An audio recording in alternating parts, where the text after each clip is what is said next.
I get a lot of consultations about preparing an I-601 or I-601A waiver, okay?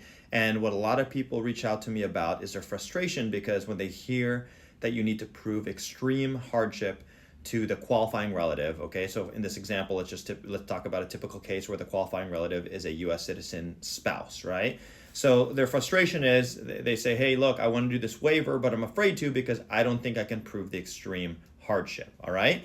Because if you read the case law out there, if you do some research, it's actually a pretty high standard, okay? Extreme hardship means hardship that's more than the normal hardship that someone would experience in a similar situation of separation, okay? So it's not enough to say, "Oh, my wife would miss me." That's not extreme hardship. They'll say that's normal hardship. It's not even enough to say, "Oh, but we have 3 kids together." They'll say, "Okay, well, a lot of people have 3 kids together, so that's normal," right? So people read this and they get really discouraged and they say, well, then it's impossible to win a waiver, right? Because how can I show that my case is extreme? Well, the answer is it is possible, okay?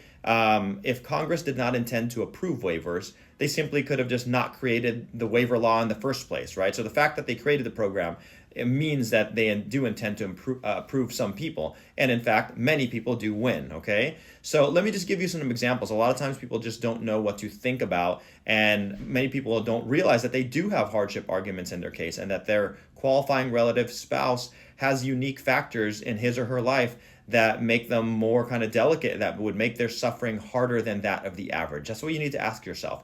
How would my wife suffer more than the average wife if we were separated? Okay, so I just came up with some of the main kind of bullet points that I look for when I conduct a waiver interview with somebody. Okay, when someone hires me for a waiver, aside from signing them up, we then schedule about a few days later or a week later a waiver interview where I ask them all these detailed questions, okay, about their situation, about their family situation. So some of the bullet points are: has a qualifying relative suffered a recent loss in the family? Okay.